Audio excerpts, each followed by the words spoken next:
Badalia and welcome to the class learned with Anshul Badalia। हम पढ़ रहे हैं अकाउंटिंग बेसिक अकाउंटिंग सीरीज और हम पढ़ चुके हैं कल लेज़र पार्ट 1।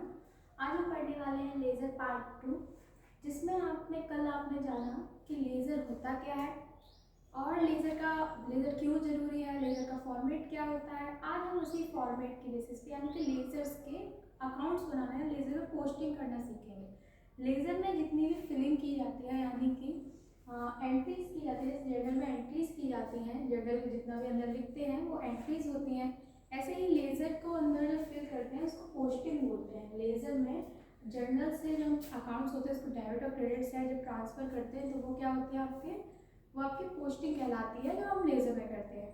अच्छा, आज हम एक क्वेश्चन देखने वाले हैं जो कि क्या है, लेज़र पे बेस्ड है। लेज़र पे बेस्ड है ये देखें,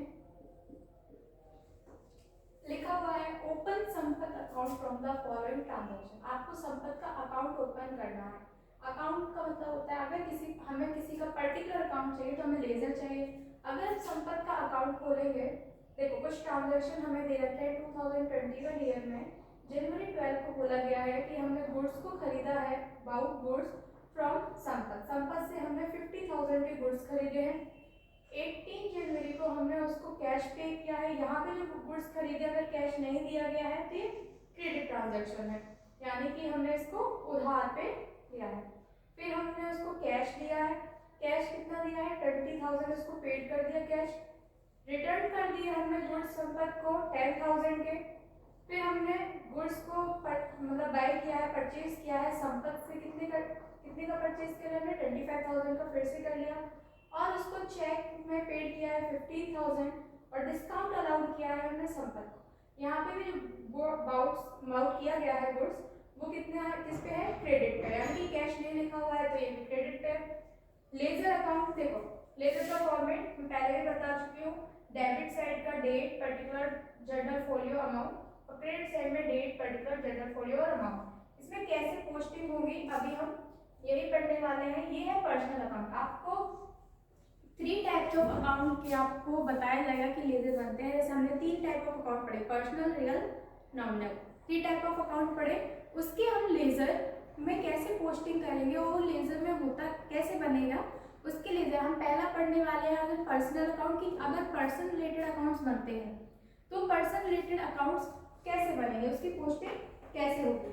तो उसके लिए क्या होगा, देखो पहला लिखा हुआ है बाउट गुड्स फ्रॉम संपत्ति। किससे बाउट करना किए हैं, संपत्ति से खरीदे गए हैं 50,000 के। तो यहाँ पे देखो 2 अकाउंट जो है आपके हो रहे हैं। एक तो संपत्ति का अकाउंट क्या हो रहा है, संपत्ति को आपने पढ़ा था पर्सनल अकाउंट में, रूल पढ़ा था, क्या पढ़ा, debit the receiver, credit the giver. तो अगर जो रिसीव कर रहा है उसको डेबिट करते हैं। यहाँ पे बाउट गुड्स फ्रॉम संपत्ति, हमने संपत्ति से लिया है, हमने किससे लिया है, संपत्ति से लिया है। तो यहाँ पे संपत्ति रिसीव नहीं कर रहा है, संपत्ति गिव कर रहा है, संपत्ति गुड्स दे रहा है। तो यहाँ पे संपत्ति क्या होगा, संपत्ति कौन है, रिसीवर है तो ये क्या होगा, ये क्रेडिट होगा, ठीक है ना। और गुड्स मैंने आपको बताया था कि जब गुड्स को बाय करते हैं, जब हम गुड्स को परचेज करते हैं, जब हम गुड्स को खरीदेंगे तो गुड्स अकाउंट ना बनके क्या बनता है, परचेज अकाउंट बनता है। तो इसमें 2 अकाउंट होते हैं, 2 अकाउंट इसमें क्या हो रहा है, इफेक्ट हो रहा है। एक है संपत्ति का अकाउंट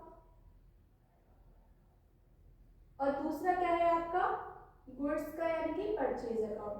अगर मैं इसकी जर्नल एंट्री बनाती तो मैं क्या बनाती, जब हमने गुड्स परचेज किया है तो मैंने बताया था कि परचेज अकाउंट डेबिट होता है जब भी हम गुड्स परचेज करते हैं, और जिससे करते हैं उसको हम क्रेडिट करते हैं।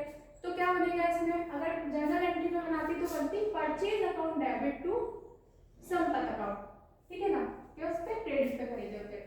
तो इसकी क्या होगी, अब देखो संपत्ति अकाउंट और परचेज अकाउंट 2 अकाउंट ओपन हुए। हमने संपत्ति अकाउंट में क्या, संपत्ति अकाउंट में हम क्या करेंगे, हमने परचेज किया है ना, तो इसको क्या कर देंगे, यहाँ पे ये क्या हो रहा है, डेबिट अमाउंट होगा, इसका क्रेडिट अमाउंट होगा। तो संपत्ति के अकाउंट में नाम किससे क्या लिखा जाएगा, कितनी तारीख है, जनवरी 12। तो हम लिखेंगे यहाँ पे 2021 ऊपर जनवरी 12 और क्या कर देंगे, by purchase account. Purchase account क्यों ऐसा क्यों लिखा हमने?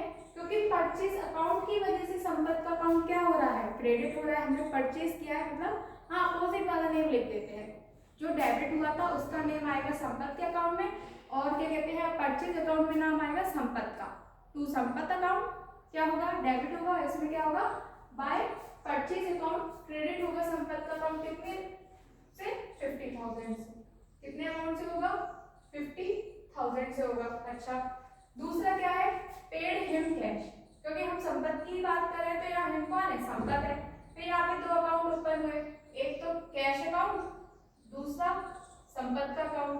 और यहाँ पे देखो पेड हिम कैश, यहाँ पे रिसीवर कौन है? यहाँ पे आपका रिसीवर है संपत्ति, क्योंकि संपत्ति को पैसे मिल रहे हैं। और जब संपत्ति रिसीव करेगा तो संपत्ति क्या होगा? डेबिट होगा, यानी कि डेबिट साइड में संपत्ति में क्या लिख दोगे? Cash account. तो क्या लिखा जाएगा यहाँ पे? कितना है? जनवरी 18 को क्या लिखोगे? संपत्ति टू और यहाँ पे हमेशा स्टार्टिंग में 2 आएगा, यहाँ पे लास्ट यहाँ पे क्या आएगा? बाय आएगा शुरू में। तो यहाँ पे क्या होगा? 2 कैश अकाउंट। कितना कैश किया है पेड संपत्ति को? 20,000। अब देखो क्या हुआ है? रिटर्न गुड्स टू संपत्ति, हमने संपत्ति को गुड्स रिटर्न कर दिया है। मैंने आपको बताया था जब भी हम गुड्स रिटर्न करते हैं तो उसके लिए एक अकाउंट ओपन होता है, purchase return account. Purchase return account अगर हम परचेज करते हैं तो गुड्स को हम क्या लिखेंगे? परचेज अकाउंट डेबिट टू संपत्ति अकाउंट, ये लिखा था। अब हमने क्या किया है? अब हमने रिटर्न किए हैं। रिटर्न किए तो उसका पैसा हमारे पास मिला होगा आपको, और क्या किया होगा? गुड्स को जो हमने है वो संपत्ति को दे दिया होगा। तो यहाँ पे क्या होगा? यहाँ पे क्या होगा? हमें कैश अकाउंट मिला होगा, मतलब कैश मिला होगा, ठीक है ना। और संपत्ति का जो संपत्ति का अगर हम अकाउंट बना रहे हैं तो संपत्ति के अकाउंट में क्या होगा? परचेज रिटर्न अकाउंट क्या हो जाएगा? डेबिट हो जाएगा टू परचेज रिटर्न अकाउंट। बोला था ना क्या किया है? हमने जो गुड्स खरीदे थे वो रिटर्न कर दिए संपत्ति को, यानी कि संपत्ति इसमें क्या है? रिसीवर है। तो संपत्ति अगर रिसीवर है तो क्या सॉरी हमने क्या किया है? हम रिसीवर, हमें कैश मिल रहा है ना, सॉरी क्या हुआ? रिटर्न गुड्स टू संपत्ति। संपत्ति को हमने क्या पढ़ा था? Debit the receiver, credit the giver. तो रिटर्न किए हैं गुड्स को संपत्ति से, तो हमें क्या मिला है? कैश। कैश मिला है ना हमें, तो क्या इसकी एंट्री क्या होगी? कैश अकाउंट डेबिट या फिर संपत्ति अकाउंट डेबिट, ठीक है ना। संपत्ति account debit to purchase return account, यही इसकी एंट्री बनेगी। क्या बनेगी? परचेज अकाउंट डेबिट टू संपत्ति अकाउंट, क्योंकि यहाँ कैश या क्रेडिट तो कुछ लिखा नहीं गया, तो हमने क्या करेंगे? क्या बनेंगे? संपत्ति account debit to purchase return account. तो यहाँ पे संपत्ति अकाउंट का क्या होगा? दो अकाउंट बनेंगे, एक संपत्ति का अकाउंट बनेगा, संपत्ति अकाउंट बनेगा, दूसरा क्या बनेगा? परचेज रिटर्न, क्योंकि हमने गुड्स खरीदे हैं तो दूसरा अकाउंट बनेगा purchase return account. Purchase return account क्या होगा? परचेज रिटर्न आपको पता है संपत्ति क्या कहते हैं? क्या बनेगा? संपत्ति account debit to purchase return account. संपत्ति अकाउंट क्या होना है? डेबिट होना है, ठीक है। परचेज रिटर्न अकाउंट क्या होना है? क्रेडिट होना है। तो संपत्ति का अकाउंट डेबिट होगा किससे? परचेज रिटर्न अकाउंट से। कितना? 10,000। फिर देखो ये कितनी डेट को हुआ था? जनवरी, एक बार हम लिख चुके हैं तो हम ऐसे लिख सकते हैं, जनवरी 24 को हुआ था ये।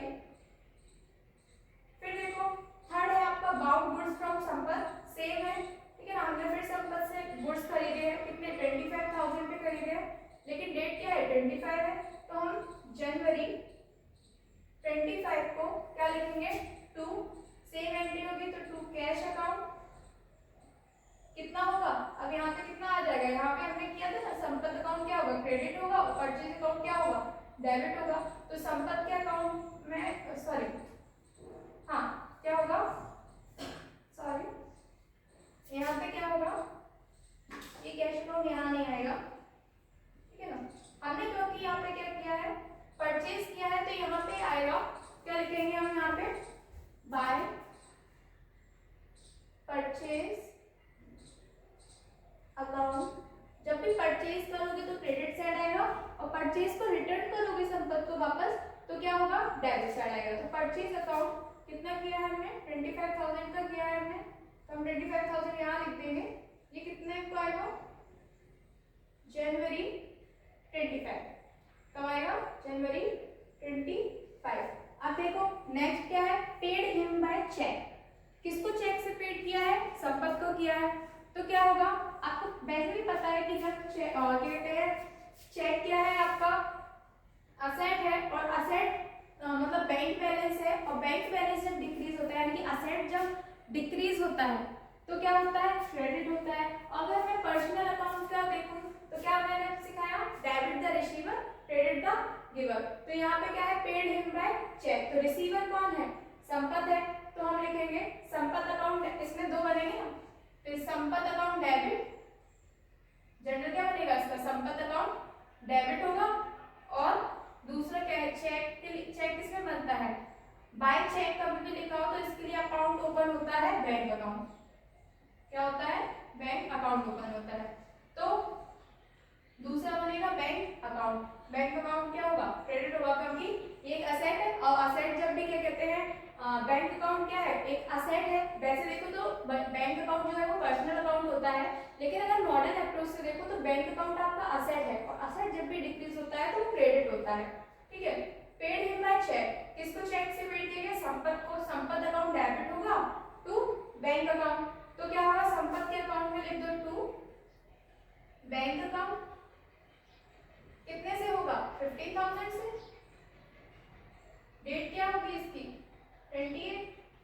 फिर देखो लास्ट है discount allowed by Sampat, Sampat ने 5,000 की उसको डिस्काउंट दे दी, तो मान लो उसको जान पहचान, तो आप बहुत टाइम से उसके साथ क्या कहते काम कर रहे हो, तो उसने ट्रेड आपको उसको डिस्काउंट दे दिया, किसको, उसने क्या है, उसको डिस्काउंट दे दिया संपत ने क्या दिया है, डिस्काउंट दिया है 5,000 का। तो डिस्काउंट की एंट्री बनती है Sampat account debit to discount क्या कहते हैं, received account, to discount received account. क्यों, क्योंकि हमें डिस्काउंट रिसीव हुआ है ना, तो हम उसके लिए अकाउंट ओपन करते हैं डिस्काउंट रिसीव्ड अकाउंट, और डिस्काउंट जब पेड करते हैं तो क्या होता है, डिस्काउंट पेड अकाउंट। अब डिस्काउंट रिसीव कर रहे हैं हम तो क्या होगा, संपत्ति account debit to discount received account. अब इसको हम इसमें कैसे लिखेंगे, इसको लिखेंगे हम to discount received, to discount received account, कितने को है, 31 को है, टू डिस्काउंट रिसीव्ड अकाउंट कितने से होगा, 5,000, ठीक है, कितना अमाउंट है, 5,000 है, डिस्काउंट हमको रिसीव हुआ है, ठीक है ना, हमको डिस्काउंट रिसीव हुआ है किसके द्वारा, संपत्ति के द्वारा, तो डिस्काउंट रिसीव्ड अकाउंट से कितना होगा, 5,000 इसका और डेबिट हो जाएगा। यानी कि हमने संपत्ति से परचेज किया था 50,000 और दोबारा परचेज किया 25,000, हमने जब उसको कैश पेड किया तो उसका अकाउंट जो है वो डेबिट हो गया 20,000 से, परचेज रिटर्न किया तो 10,000 और डेबिट हो गया। बैंक अकाउंट से हमने क्या किया था, बैंक अकाउंट से हमने उसको पेड किया, चेक दिया था ना, फिर डिस्काउंट रिसीव हुआ कितना, 5,000 का। अब हम इसको करेंगे बैलेंस, लेजर को आपको पहले बैलेंस करना पड़ता है। बैलेंस कैसे करोगे, देखो इसका टोटल करो और उस साइड का टोटल करो, ये कितना है 5 टू 50,000 प्लस 25,000 कितना होगा, 75,000, कितना होगा 75,000, ठीक है। और ये कितना है आपका 5,000, 20, 30, 40, 20, 30, 40, 50,000, इसका टोटल कितना होगा 50,000। अब देखो ये तो 75,000 हो रहा है, ये 50,000 हो रहा है। हाँ, लेजर में जब भी आप अकाउंट्स को बैलेंस करते हो तो जिस साइड कम होता है, ठीक है ना, उस साइड आपको दूसरा बैलेंस लिखना पड़ता है। तो इसमें क्या लिखोगे, बाय परचेज अकाउंट था। अब क्योंकि इसमें पहले से ही कोई मतलब आपको लेजर का अकाउंट दे नहीं रखा था, संपत्ति का अकाउंट ओपनिंग बैलेंस दे नहीं रखा था, ठीक है, तो हम यहाँ पे अकाउंट जब क्लोज करेंगे तो हम क्या लिखेंगे, उसके लिए हम लिखेंगे, क्योंकि ये वाला अमाउंट कम पड़ रहा है तो हम यहाँ पे लिखेंगे to balance carried down. C D का मतलब क्या होता है, कैरिड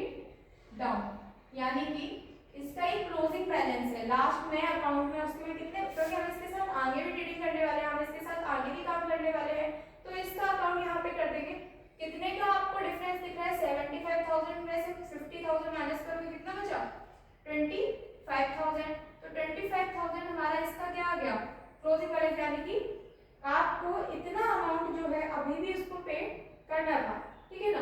अभी भी आपको इतना अमाउंट उसको जो है संपत्ति का अमाउंट अभी भी कितना है, इसका अमाउंट 25,000 बचा हुआ है, ठीक है। तो ये क्या हो गया इसका, आगे देखो, ये हमेशा जो जितना भी बैलेंस कैरिड डाउन है, बैलेंस कैरिड डाउन हमेशा आपका क्या होता है, ये हमेशा लास्ट डेट ऑफ मंथ लिखा जाता है, यानी कि जनवरी 31 को ही ये भी बनेगा, ठीक है।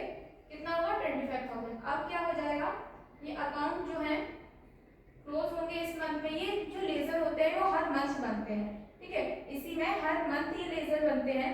तो कितना होगा 75,000 और ये भी कितना है आपका 75,000, सामने सामने लेके जाते हैं एकदम इसके अमाउंट, क्या हो गया हमारा लेजर जो है मैच हो गया। तो ये 75,000 आ गया। अब दोनों साइड बैलेंस हो चुका है। अब जब नेक्स्ट मंथ में ये अकाउंट जो होता है यहाँ पे इस मंथ का क्लोज हो गया, तो इसकी हमारे पास कुछ अमाउंट बची कितनी 25,000।